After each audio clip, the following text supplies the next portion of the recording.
जय हिंद दोस्तों, स्वागत है आप सभी का। पिछले वीडियो में हम बौद्ध भगवान का जन्म और उनके माता पिता के बारे में जाने थे और हमने जाना था कि आखिर गौतम बुद्ध को गृह त्याग की भावना कैसे आई, उनको सन्यासी जीवन का जो भावना है वो कैसे आया।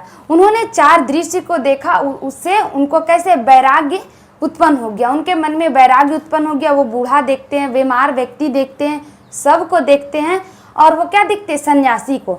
तो उनके मन में उसी समय से वैराग्य की भावना उत्पन्न हो जाती है। तो वो 29 वर्ष की आयु में अपना घर को त्याग कर क्या करते, ज्ञान की प्राप्ति के लिए निकल जाते हैं।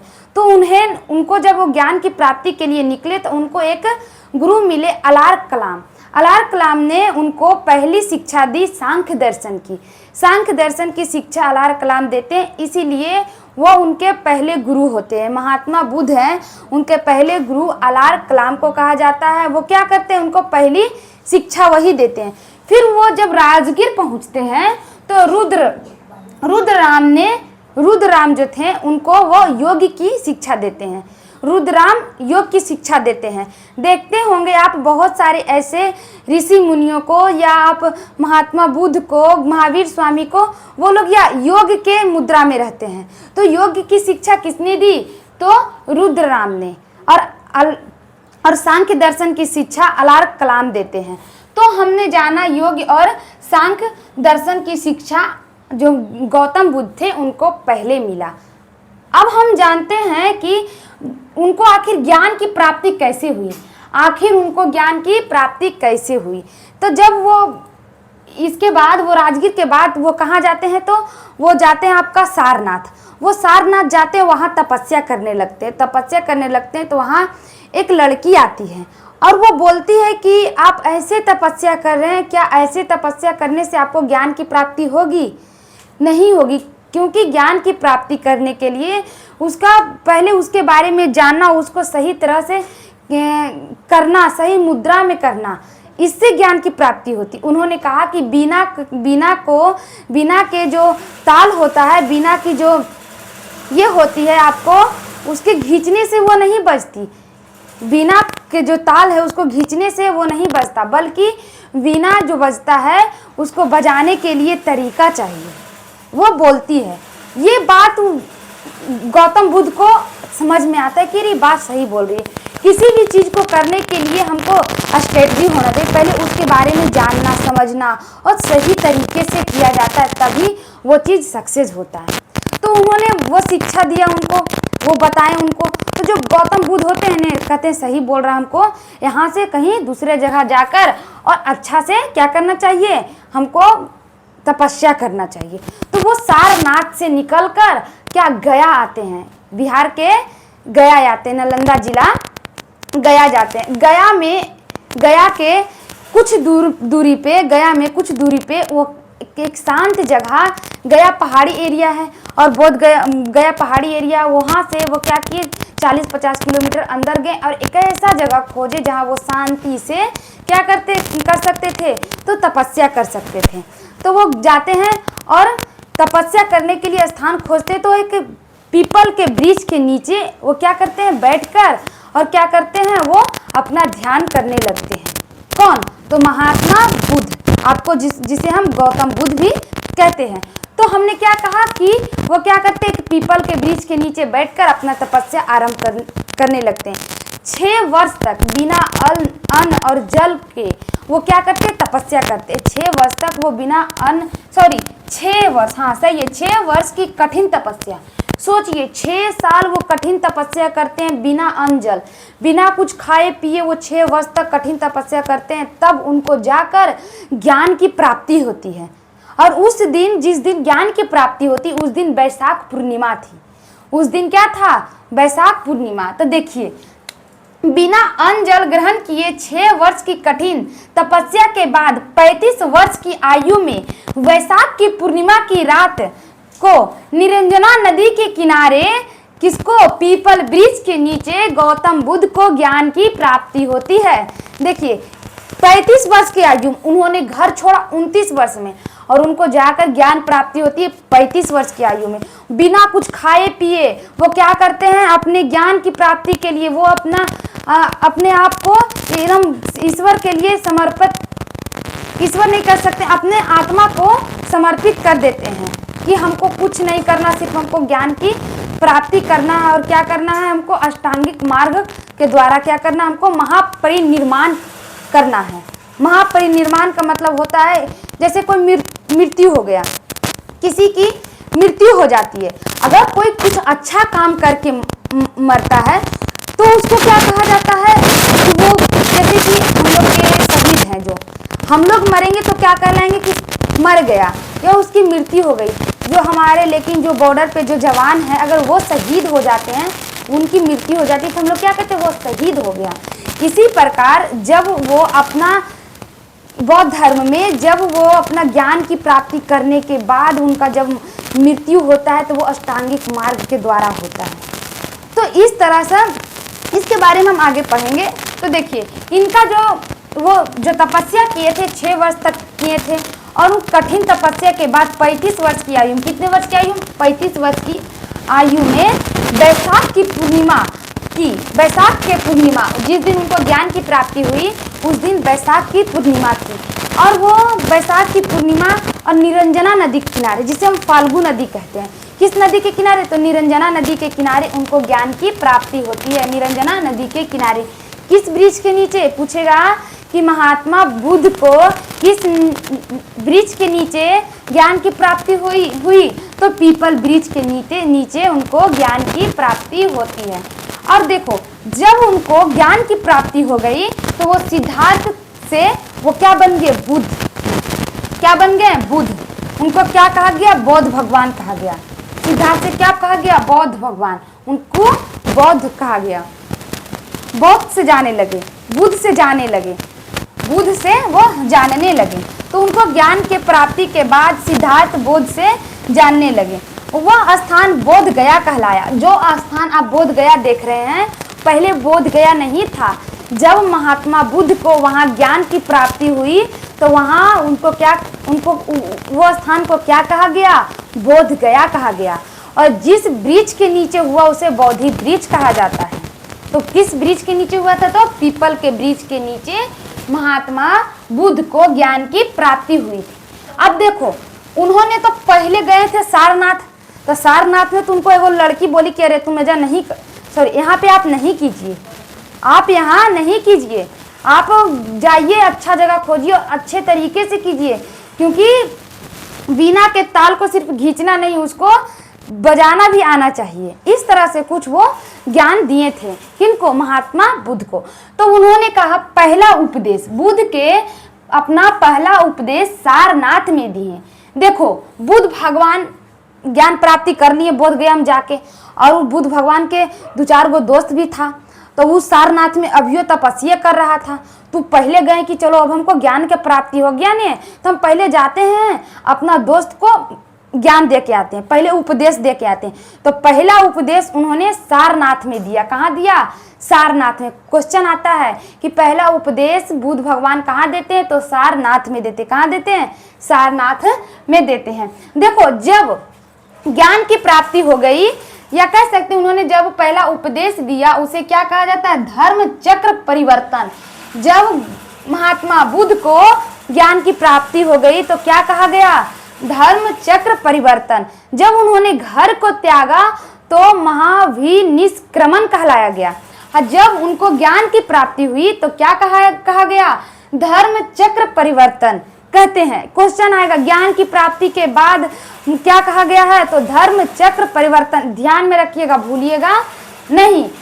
बुद्ध ने अपना उपदेश जो दिया है वो पाली भाषा में दिया। क्या, कौन सी भाषा में दिया है, पाली भाषा में। देखो, अब बुद्ध भगवान जो थे वो क्या करते हैं, बुद्ध भगवान की मृत्यु हो जाती है। बुद्ध भगवान की मृत्यु होती है। देखिए, बुद्ध भगवान की मृत्यु 80 वर्ष में 483 ईसा पूर्व में हुआ। इसे महापरिनिर्वाण कहा गया है। जो बुद्ध भगवान की मृत्यु हो गई, जानते हैं बुद्ध भगवान को जो मशरूम होता है ना, जहरीला मशरूम खिला दिया गया था। तो उनको भगवान बुद्ध को जहरीला मशरूम खिला दिया गया था, जिसके कारण उनकी तबीयत खराब रहने लगी और उनकी क्या हो गई, मृत्यु होने लगी, वो क्या हुए, मरने लगे, महात्मा गांधी की मृत्यु होने लगी। तो जब उनकी मृत्यु हो गई ने तो उसको क्या कहा गया, तो मृत्यु हो गया तो उसे महापरिनिर्वाण कहा गया। इस समय यहाँ पे हम महापरिनिर्वाण के लिए आपको बता देते हैं कि मृत्यु हो गई, उसके बाद हम आगे आप बहुत सारा बताना है जो ये बुद्ध भगवान अपने जीवन काल में किए हैं। लेकिन पहले महापरिनिर्वाण और उनकी मृत्यु को हम बता देते हैं। देखिए, बुद्ध की मृत्यु 80 वर्ष में 483 ईसा पूर्व में हुआ। इसे महापरिनिर्वाण कहा गया। इसको क्या कहा गया, महापरिनिर्वाण कहा गया। महापरिनिर्वाण कहने का अर्थ होता है कि उन्होंने जब ज्ञान प्राप्ति कर लिया, जब उनको सांसारिक जीवन से वो मुक्त हो गए, उनको किसी से कोई मतलब नहीं, उन्होंने संन्यास लिया, उसके बाद ज्ञान की प्राप्ति की, उसके बाद उनकी मृत्यु हुई, तो बौद्ध धर्म में उसको महापरिनिर्वाण कहा जाता है। महात्मा बुद्ध ने 2 संघ बनाए थे। महात्मा बुद्ध जो थे उन्होंने 2 संघ बनाए थे। दो ये बनाए थे कि एक भिक्षुक और एक संघ बनाए थे कि अगर जिसको भी ज्ञान की प्राप्ति हो जाती, ज्ञान की प्राप्ति करना होता है और जिसको संन्यास लेना होता है, वो किस में चला जाए, तो भिक्षुक में चला जाए, वो साधु बन जाए। भिक्षुक में चला जाए, साधु बन के वो अपना क्या कर सकता है, ज्ञान की प्राप्ति करके निर्वाण प्राप्ति कर सकता है। और जो बिजनेसमैन है, जैसे बहुत से लोग हैं जो संन्यास, सब तो संन्यास नहीं लेगा, सब थोड़ा संन्यास ले लेगा, सब अपना गृहस्थ जीवन को नहीं त्याग देगा। तो जो वैसे लोग होते थे जो गृहस्थ जीवन में रहकर भी अपना धर्म के बारे में जानते थे और उसका पालन करते थे, उसको संघ में रखा गया। तो इस प्रकार जो महात्मा बुद्ध थे उन्होंने 2 भागों में बांटा था। तो इनका मृत्यु को कहा गया महापरिनिर्वाण। अब देखो, जो नॉर्मल आदमी बौद्ध धर्म में जो नॉर्मल आदमी की मृत्यु होता है उसको तो मृत्यु कहा जाता है, और जो ज्ञान प्राप्ति कर लेता है, संन्यास वगैरह लेकर उसका मृत्यु होता है, तो उसको निर्वाण कहा जाता है। और महात्मा बुद्ध तो महान थे, इसीलिए उसको महापरिनिर्वाण कहा गया। लेकिन बाकी सबका जो मृत्यु होता था इस सन्यासी जीवन के बाद, तो उसको क्या कहा गया, निर्वाण कहा गया। तो इस प्रकार देखिए, इनका जो अंतिम उपदेश था वो कुशीनगर में था। अंतिम उपदेश इन्होंने कुशीनगर में दिया। अंतिम उपदेश कुशीनगर में। देखिए, कुशीनगर में वो अंगुली नाम डाकू रहता था। कुशीनगर में अंगुली नाम के डाकू रहता था। वो की करता था, सबके अंगुली काट के और ग्यारी में पहन लेता था। कौन? तो अंगुली मार डाकू। उन्होंने अंगुली मार डाकू जो था वो एक बार महात्मा बुद्ध जा रहे थे और जो अंगुली मार डाकू था उनको घेर लिया और कहता है कि हम तुमको अंगुली काटेंगे, हम सबसे श्रेष्ठ, हमसे सब डरता है। तो महात्मा बुद्ध जो थे वो बोले कि तुम मूर्ख है, तुमसे लोग नहीं डरते हैं, तुम लोगों से डरता है। तो कहा कैसे, ये आप कैसे कह रहे हैं? हम तो देखिए तो कितना आदमी के मार के उंगली काट के पहन ले हैं, हमसे कैसे डरेगा, हम कैसे उस सबसे डरते, वो हम लोग से डरता है। तो कहे उन्होंने कि देखो, तुम क्या तुम दिन में कहीं तुम जा सकते हो? तुम एक डाकू हो, क्या तुम दिन में घूम सकते हो? तुम जब भी निकलते हो तो रात के अंधेरे में निकलते हो, ना कि दिन के उजाले में। हम एक भिक्षुक है, कोई भीख मांगता वो भी दिन के उजाले में निकलकर निडर होके सबसे भीख मांग कर चल के खाता। एक बच्चा होता है वो भी दिन के उजाले में निडर होके चलता है, और तुम इतने बड़े डाकू होके रात के अंधेरे में निकलते हो, तो तुमको न डर है? हम उसका दिमाग खनक गया, रे ये बात सही बोल रहे हैं। तो अंगुली मार डाकू भी था जो महात्मा बुद्ध से प्रभावित होकर वो भी क्या किया, बौद्ध धर्म को अपना लिया और अच्छा मार्ग पर आ गया। महात्मा बुद्ध जो थे उन्होंने कहा कि सब कुछ का जड़ क्या है? इच्छा है। सब कुछ का जड़ क्या है? इच्छा है। हम इच्छा पर अगर काबू कर लेते हैं, अगर हमको इच्छा पर काबू हो जाता है तो क्या होगा, हम सब चीजों से मुक्त हो जाएं। इच्छा होता है ने, कोई आप साधारण रोटी भी खा सकते हैं, लेकिन क्या है, साधारण रोटी खाना क्या है, आपका मजबूरी है नहीं, हमको पेट भरने के लिए साधारण रोटी खाना है। अब वो रोटी हम जरी सा घी लगा दो तो ये क्या हुआ, आपकी इच्छा हुई है। एक झोपड़ी में भी आदमी रह सकता, अपना जीवन एक झोपड़ी में, कुटिया में भी व्यतीत कर सकता है, लेकिन उसको क्या चाहिए, 3 तल्ला मकान चाहिए। तो क्या हुआ, उसका इच्छा हुआ। तो वही कहें कि जो इंसान अपने इच्छा पर कंट्रोल कर लेगा उसको क्या होगा, वो सारी बंधनों से मुक्त हो जाएगा। सब तो इच्छे कराता है, हमको धन ये इच्छा करता है, हमको धन दो, इच्छा करता है ये करो, सब का कारण तो इच्छा ही है। तो इसे इन्होंने अष्टांगिक मार्ग को भी दिया, इन्होंने क्या किया, अष्टांगिक मार्ग भी दिया है। अष्टांगिक मार्ग के बारे में और आपको पूरा त्रिपिटक के बारे में हम आगे बहुत अच्छे से बताएंगे। देखिए उसके पहले हम ये सब जान लेते हैं। देखिए निर्माण प्राप्ति के लिए अष्टांगिक मार्ग बनाया। जो महात्मा बुद्ध थे उन्होंने निर्माण प्राप्ति के लिए क्या बनाया, अष्टांगिक मार्ग बनाया। महात्मा बुद्ध ने बौद्ध संघ की स्थापना सारनाथ में किया। जो हम आपको संघ बोले, जो महात्मा बुद्ध थे उन्होंने संघ की स्थापना सारनाथ में किया था। बौद्ध धर्म के 3 रत्न हैं, 3 रत्न याद रखिएगा। एक त्रिपिटक है जिसको हम कल पढ़ाएंगे, अभी हम पढ़ा रहे हैं आपका 3 रत्न। 3 रत्न था, त्रिपिटक में आता अभिधम पिटक, ये सब आता है जो हम आपको कल एकदम डिटेल से बढ़िया से, त्रिपिटक हो गया आपका, बौद्ध संगीति कहाँ कहाँ हुआ, ये आपको एक क्लास में हम अच्छे से समझा देंगे। अभी सिर्फ ये समझिए कि बौद्ध धर्म के 3 रत्न, त्रिरत्न कौन कौन से था, बुद्ध, संघ और धम्म। बौद्ध, संघ और धम्म। देखो बुद्ध कहा गया कि जो महात्मा बुद्ध के तरह, जो महात्मा बुद्ध के उपदेशों के, जो महात्मा बुद्ध ने जो भी दिया है उसके उपदेश से चले। उसके बाद संघ, जो इंसान अपने कारोबार में रहकर क्या करता है, सन्यासी जीवन अपना धर्म को मानेगा। जैसे कि हम ही लोग हैं, हम लोग अपना हिंदू धर्म के मानते हुए भी हम लोग सब काम करते हुए, हम लोग बिजनेस करते हुए, पढ़ाई लिखाई करते हुए, दुर्गा पूजा, दीपावली ये सब मनाते हैं, अपना धर्म को मनाते हैं। उसी प्रकार उन्होंने कहा कि आप कुछ भी काम कीजिए लेकिन आप अपना धर्म का पालन कीजिए, आप हिंसा ना नहीं कीजिए, आप किसी से लड़ाई झगड़ा, चोरी डकैती, झूठ, ये सब फरेबी, ये सब में नहीं पड़ के अपना धर्म को अच्छे से निभाइए। तो ये धम्म में कहा गया कि जो भी आपका ये बौद्ध ग्रंथ में लिखा हुआ है, जो भी बुद्ध में जैसे अभिधम पिटक में ये सब में लिखा हुआ, उसके राहों पे चले। ये सब हमारे त्रिरत्न हुए। तो त्रिरत्न कौन कौन से हुआ, बुद्ध, संघ, धम्म। बौद्ध, संघ, धम्म, ये त्रिपिटक त्रिरत्न हुआ। त्रिरत्न बुद्ध, संघ और धम्म। सर्वाधिक उपदेश श्रावस्ती में देते हैं। जो महात्मा बुद्ध होते हैं वो अपना सबसे ज्यादा उपदेश कहाँ देते हैं, श्रावस्ती में देते हैं। महात्मा बुद्ध जो अपना सारा उपदेश श्रावस्ती में देते हैं। सॉरी, अंगुलीमाल डाकू को उपदेश दिए थे वो श्रावस्ती में दिए थे, हम गलती से वहाँ ये बोल दिए। वो जो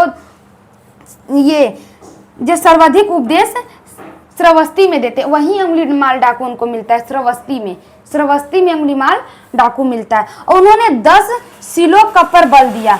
जो महात्मा बुद्ध थे उन्होंने 10 सिलों पे बल दिया। क्या दिए, 10 सिलों पे बल।